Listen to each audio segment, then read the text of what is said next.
Hello. Hey, everyone. How's everyone doing?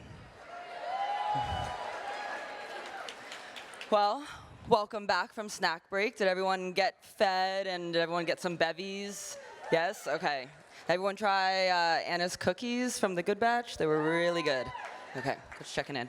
Okay, let's get right to it because there are a lot of beautiful and inspiring women that you guys need to hear from. So, my name is Lana Lagomarsini. I am currently a contestant on Top Chef Destination Canada. So, as you guys probably could assume, I can't tell you if I won, but I can tell you that you better be watching every Thursday night to see how it's going to play out. So I've had the good fortune to be in this industry for about 15 years, and for sure I've seen a lot of change. I love being a chef, and I've had the honor of working with icons like Francis Mallmann and Daniel Boulud, but what excites me the most is exploring the meaning behind what we cook and why we eat. So I host a dinner club series called the Supper Club from Nowhere, inspired by Georgia Gilmore and her civil rights organization of the same name. And with my guests, we explore Black food, culture, and lessons from that civil rights movement. So for the past 3 summers as well, I've had the privilege of hosting a Juneteenth celebration with some very good friends of mine, some of whom are in this room right now. And we plan to continue doing one next year, or this year. So I hope that you guys kind of stay in touch to see where that's gonna happen, and let me feed you. All right, so throughout my career, I've always tried to respond to the times we're in with living with purpose and presence, which is why I'm so honored to introduce this amazing panel for the panel titled Meet the Moment, the Power of Food and Storytelling in Creating Change. And I will tell you guys the honest truth, these are some incredible, incredible women. So please hold your applause. I know it's going to be hard, but let me just get through them all. So this is pastry chef Paola Velez, who is the founder of Bakers Against Racism. Pastry chef Natasha Pickowicz, who has organized multiple bake sales to support women's reproductive rights. Author and recipe developer Zaynab Issa, whose debut book, Third Culture Cooking, was just published this week, so snaps on that. And Deb Freeman, the producer and creator of Finding Edna Lewis, the incredible documentary that's through PBS. So I highly encourage you guys to watch that as well. This is such an incredible panel. It is my honor to introduce them all. And please note that Paola and Zaynab will be signing books during happy hour, so feel free to swing by and support their work. And finally, the moderator, the incredibly brilliant, beautiful Klancy Miller, the writer, cookbook author, and founder of For the Culture. Not a misnomer. All right, enjoy, guys. Thank you so much. Thank you all for being here. Thank you all for being here. It's really powerful to be in a room with so many people. And I just want to thank you for being here, congratulate you for being here, and hope you recognize the power that we have, and especially in this moment. Okay, so I think a lot of us are asking how we can respond to this moment. I am talking about the moment. Yeah, the moment. I'm talking about the moment, the big moment. And you know, we're seeing DEI being canceled. We're seeing crackdown on immigrants and people exercising their First Amendment rights. We're seeing erasing of LGBTQ presence and funding and book bans. And the beautiful thing about books and media and films and all of your work is that your work serves as receptacles for culture, for storytelling, and for nurturing community, which is more important than ever. And I want to thank you for what you do, first of all.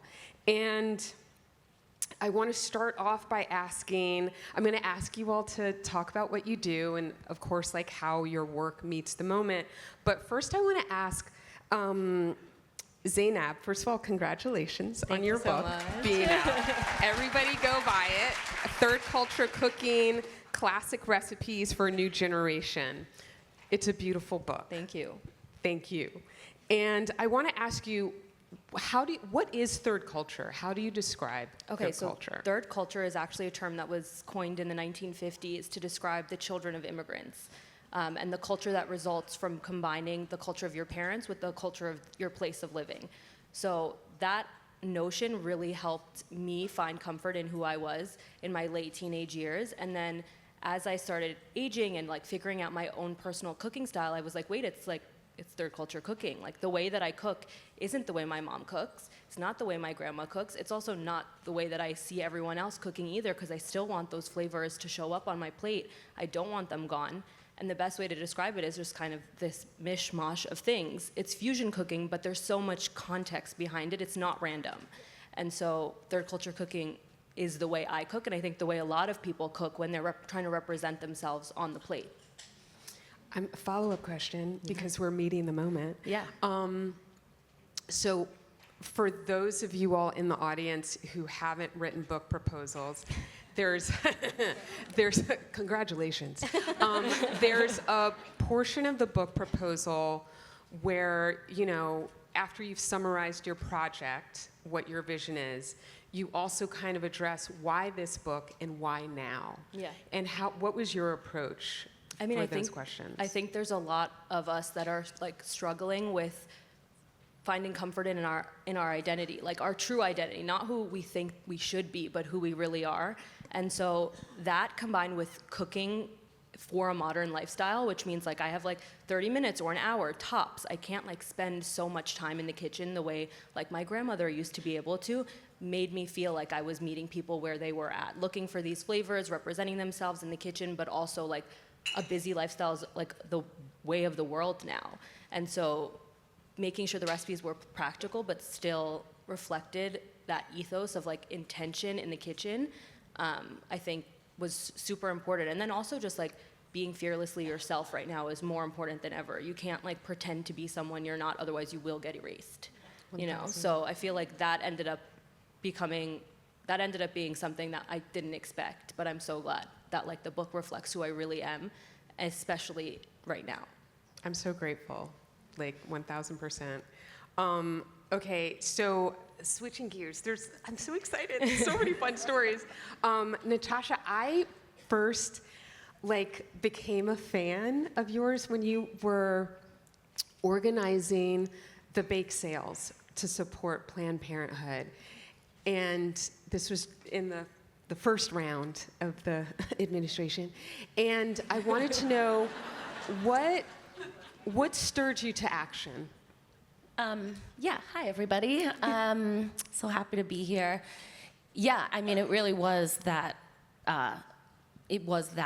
election in November, and I think that I was kind of coming at it from a few angles, and part of it was that was when I was working full-time in fine dining restaurants. That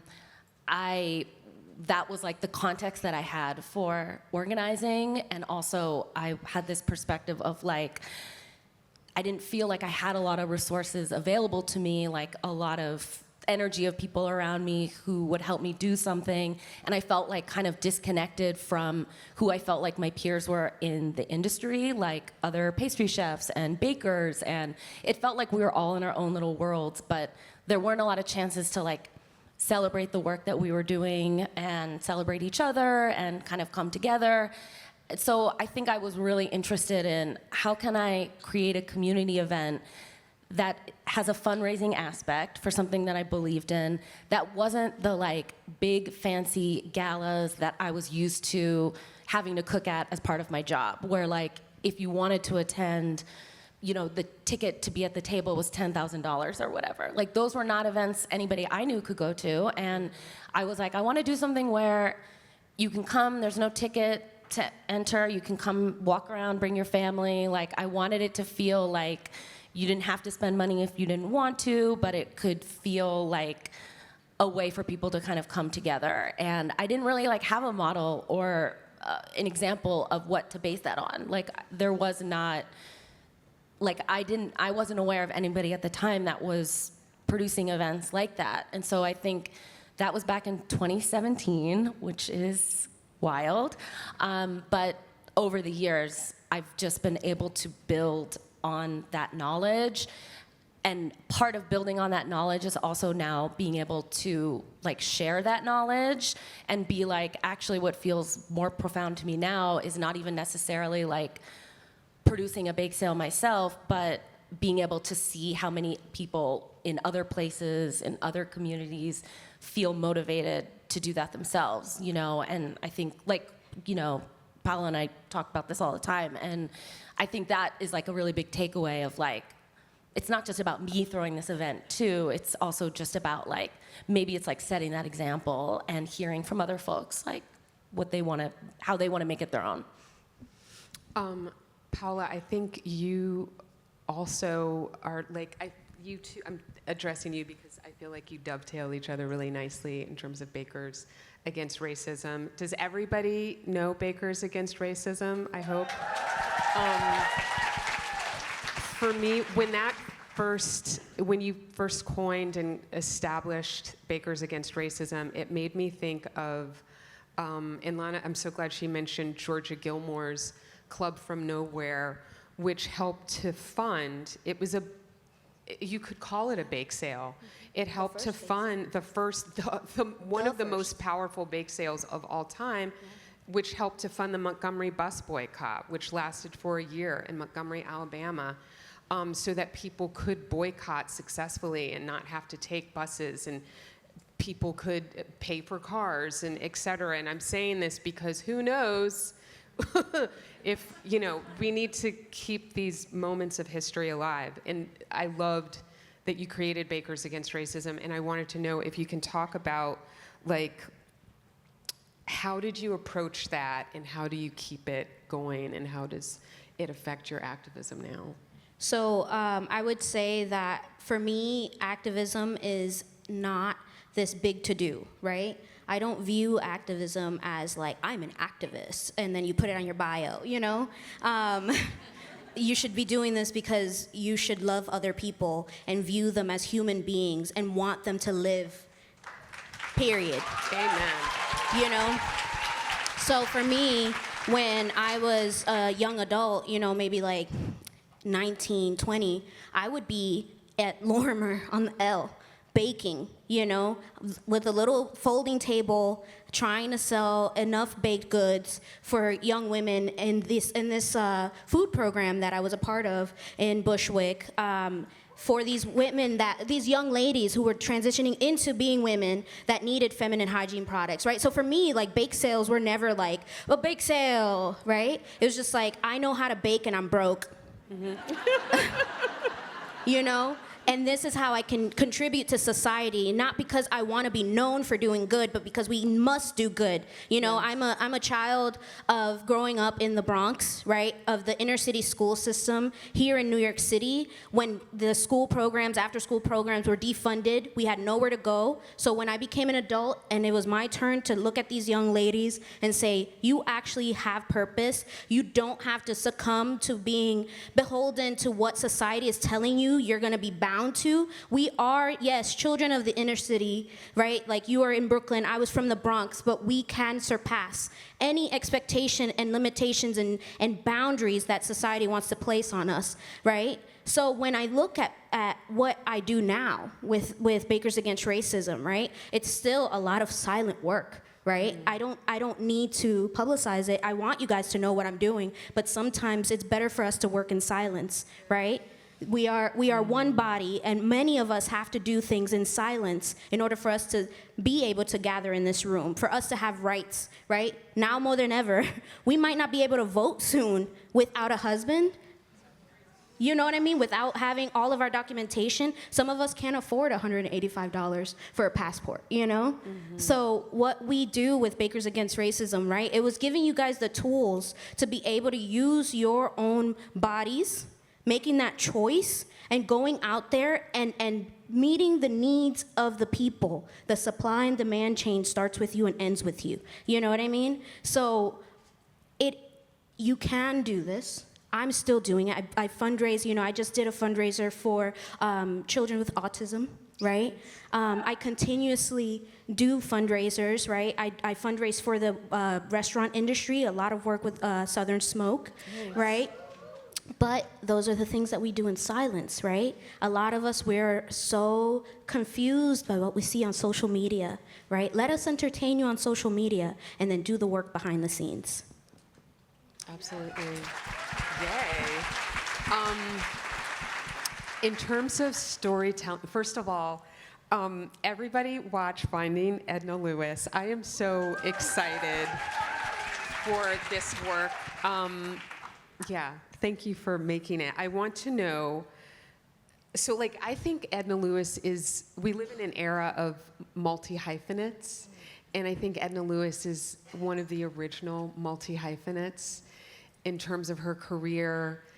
And I want to know how you came to decide to do this amazing, important work, and also why now? Yeah, I mean, why not now, right? Yeah. It's been long overdue. For sure. And so there are so many documentaries about really wonderful chefs, but there are so many documentaries that still need to be made and so many stories that still need to be told, particularly in the African American community. And so, really, this documentary came about from me talking about this for years, saying, where's the Edna Lewis Prestige series? Where's the Edna Lewis documentary? And someone finally was like, you know what? That might be a good idea. And, and I'm like, say less. And so really it was off to the races to really try to pay the most beautiful and gracious and respectful tribute to a woman who does not get her due, a woman who is a pioneer in the farm-to-table movement, a woman who really changes how Americans see Southern food, and really, in my opinion, speaks to how Black food is not monolithic. It is not fried chicken and collard greens and mac and cheese. That's a part of it, but there's so much more, and it's not all fried. I mean, I know I'm from the South, but not everything we do is fried, And so, and Miss Lewis really, she embodied that, and through her cookbooks and through her work, she was able to show that. And so, for me, it was just so vital to share that and try to show that to viewers. Can you share some things that you learned that you didn't know about Edna Lewis in the process of making this documentary? Absolutely. One of the most emotional things as well, for a time she cooked on a plantation in South Carolina, in Charleston, Milton Place. And I knew that. I did not realize that she lived on the property as well. And the building that she lived in, the lower floor was where women and children basically milled rice. She actually lived upstairs. And so, I had no idea about that. And then when we actually went to film there, to go there and think about her, who was, she was a grandchild of enslaved people. She's working on a plantation. She is, cooking plantation food and then has to walk back to where people were forced to work. That was a really emotional thing to uncover in the process of filming that. And in that scene in the documentary, I think that emotionalism comes across because it was so full and so overflowing. But yeah, that was something I did not know. Okay. I also, just because I feel like conceptually this is an of the moment collaboration, but can you talk about Cafe Nicholson? Because I feel like Edna Lewis was an it girl. Like, she was a woman she was, first of all, ahead of her time, which I think is why maybe it's taken so long. One of the reasons why it's taken so long, because it's like, oh, she was doing all this way back when. But can you, as an example, can you tell us about Cafe Nicholson? Yeah, so Cafe Nicholson, she was a chef there in the late 1940s. But what a lot of people don't know is she was also a partner. So think about being a Black woman chef partner, 1949 in New York. That's almost unheard of, right? So that is something that's absolutely extraordinary. But what's interesting, and we also touch on this in the film, but it's so interesting that the face of the restaurant was white, but the food was so Southern and Black. And it's so interesting how she was not really, heralded as a chef, even though, Black woman chef in 1949. But at the same time, they're kind of using her food ways and her knowledge and her expertise. So it's a really interesting dichotomy that she's doing something that had not been done before in that way, but yet at the same time minimized. Okay. I want to ask you all to share some advice. Like, how would you advise the audience to kind of summon what's in them, to seize the moment, to speak to this moment? Like, how did you do it for yourself, Zaynab? And like, what would your advice be for other aspiring? To make compelling anything, you should be telling a story that hasn't been told before. And I think that way, there will always be an interested audience. I think trends and like repetition kind of make people fatigued. But if you are exploring something that you feel like has not been explored adequately, it will be interesting. And you'll feel motivated by the fact that you believe that this needs to be heard. And I think that ended up being like a real root for me writing the cookbook, was making sure that I was telling stories that I knew people would be interested because they hadn't heard them before. And so that would be my one piece of advice. And like anything you want to explore, try and find the piece that like deserves to be given a pedestal. I love that. Paola? Don't be afraid to be unapologetically yourself, right? There's a lot of us that want to emulate what we see. We aspire to be other people, right? We follow them, we have Pinterest boards, etc., right? But you have to be comfortable being uncomfortable being yourself, You must, right? So I'm a neurodivergent, ADHD prone, kid from the Bronx, first generation American. I started off in savory, now I'm baking, a lot to unpack, right? But I'm not afraid to be myself.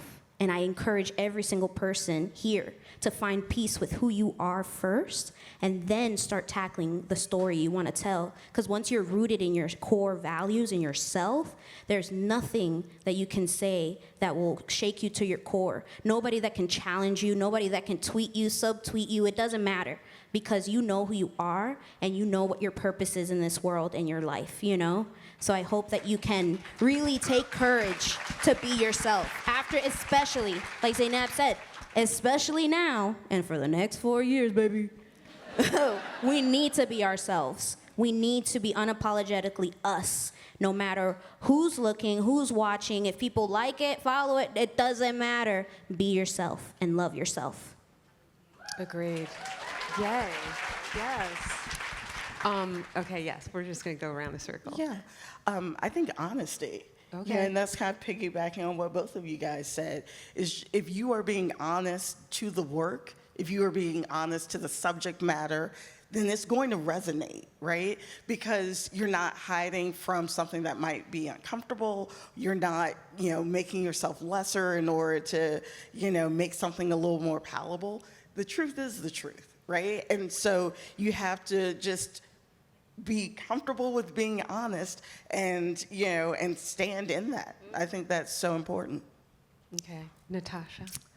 I think like finding meaning in failure and in mistakes has been such a driving force, like in my career and in my work, in my personal relationships. I reflect a lot about, when COVID began, I lost my job, and it felt like this irrevocable moment that I didn't know how to like kind of push through. But the thing that came out of that was I actually wrote a stronger book proposal than the one that I wrote when I was still working in restaurants. And I wrote a book that felt like more unapologetically me and more honest to the stories that I wanted to share. And I think like it's so hard when you're in that moment of failure. I think you don't have the space or distance to get perspective from that. It feels really, everything can just feel like really tough. But I feel like, and even on a more granular sense of just like cooking or baking or being in the kitchen, like those moments of failure, like if you're present and paying attention, are actually those moments that allow you to pay attention and grow and improve and change. And I think that has just been like so applicable to like my career and how I found meaning in everything. Yeah. Totally. And your book was nominated for a James Beard Foundation Award. And and your book tour was epic, like so epic. I feel like We were just talking, well, I was asking Zaynab like what she's got planned because it's such an overwhelming time. You're just like black out for 2 months because it's so much work. But yeah, it's, you know, you only get to publish your first book once. So It's I really true. wanted to go all out. Hell yeah. And I co-sign on the embracing failure bit because like it actually strengthens you, I think. I got rejected by like 20 different publishers for my first book. So yeah, and it didn't get published. But other things did, so you grow. I wanted to ask you who inspires you in terms of your storytelling, in terms of your community building, and in terms of your work? Zaynab. Okay, so interestingly enough, I feel incredibly inspired by older women. And I find food to be the best thing that the best tool to communicate with them. I find cross-generational relationships, I think maybe it's because of the internet, to be very difficult for me to be able to navigate. But the one thing that I think can connect me and all of the women in my family and all of the generations is food.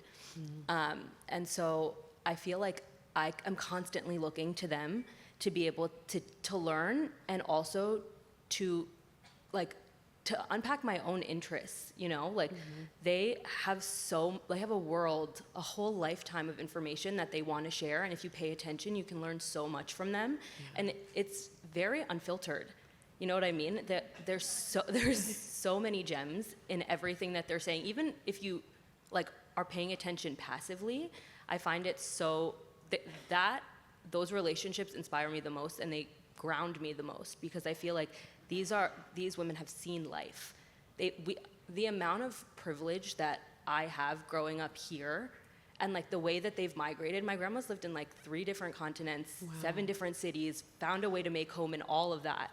And like I'm struggling. You know what I mean? Yeah. It's impossible. Yeah. So like when I reflect on their life, their path, it brings me so much comfort, but also inspires me to like keep moving.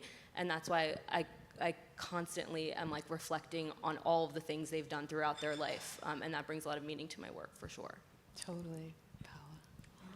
Paola. I would say that the women of my family, right? Obviously that has to be like number one, right? Because they were the first women that I ever met, right? Then my friends, actually, right? The women that surround me that provide friendship. My friend Carla's here today. Hi, Carla. You know, they inspire me to do better and be better and keep me accountable, right? And I think that that's the most important part. But then most recently, right, as I've navigated through this new life that I'm living, I'm no longer behind the scenes in kitchens working, right? I have to be more front-facing, right? Forward-facing, and I have to meet all of you. You guys inspire me. You guys, I can't do anything without your support and help, right? Without you guys, I can't move forward, right? So sometimes I think people think that I'm just talking to be like a Gabarella, you know what I mean? Like a Yapparella, you know? But I'm really like, I talk with y'all, I'll become friends with y'all, I'll DM with y'all, cause literally you guys are like, yo, what you posted? And I was like, whoa, you didn't even know, but I was struggling with my depression. I was like, that bupropion, I think I need to up my dose, like, you know? And like, you guys literally helped me and like uplift me, right? And so I would have to say that you guys are the most important people in my life right now, you know? Aside from my mom and husband, you know what I'm saying? But y'all really have a seat at this table because without y'all, none of us up here have anything, you know? It's the truth. Yeah. Okay, I'm gonna switch up the order. Okay. I would say I have so much respect right now for like independent business owners, and I'm thinking specifically of, she's not here because she's at work, but my dear friend Paige Lapari owns the bookstore Archistratus in Greenpoint. Yeah. Anybody is in there? Oh my God, yeah. But I just think like she really embodies to me like what it means to have a really, really strong value system, a really strong taste level, and like so much integrity. Like, she has to deal with so much, but the way that she has made her bookstore not a place of commerce first, but a place of community gathering for, like, as the most important kind of like structuring principle behind her business. Like, they do classes there that have nothing to do with cookbooks. You know, there's like a screenwriting class there. There's a poetry writing class there. She has a cookbook club that is the best one I've ever seen. But I think that the way that she opens her doors reminds me more of like the kind of community centers I remember growing up with before social media and before everything had to look picture perfect and have the right products and like the right look. And it really actually has this like lived in feel. And I go there and I'm just like so happy to give her all my money and like support the things that she's doing, because it's so, I feel like it's increasingly more rare to find those spaces that genuinely offer ways for people to participate beyond like spending money. And if you haven't been and you want to make that trip to Greenpoint, like, you must. And yeah, it's the best. 10 out of 10 recommend. Deb. Yeah, I would have to say it's my grandmother. And not just because she's my grandmother, although that's part of it, I'm sure, but largely because she had such a joy about food. I was, really fortunate to be raised by her. And, when I would come home every day, there was a meal, and I would never know what it was. And she could cook, right? And so it was incredibly delicious, but she was so joyful about finding a new recipe or cooking, and so her joy and curiosity about food really trickled down to me. And whenever I think about like, not necessarily giving up, but there are tough moments. Everyone has tough moments, but I just really try to remember that joy, that spirit of joy. I love that. We're at the end. I'm going to add some onto Carrie's direction in the beginning, which was to speak to somebody you don't know next to you. I'm going to say exchange emails with somebody you don't know next to you. One of the things that I find, I interview a lot of people in different fields. A stranger can be inspiring. Somebody you don't know who could be sitting next to you, behind you, diagonal, could be someone you want to work with or get to know. And in this moment in time, I think it's really important for us to be speaking with each other. I have really enjoyed listening to you all and hearing about your work in different ways. And I just want to encourage you all to connect with each other and maybe inspire each other. I think we're Also, make sure that you guys do exchange information in case we do need to make a network.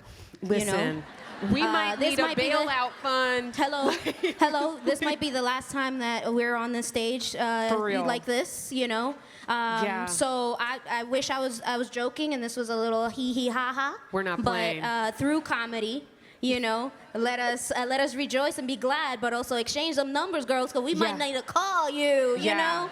For real. So keep fundraising for us. Thank you. Yes. Thank you. Thank you all for us.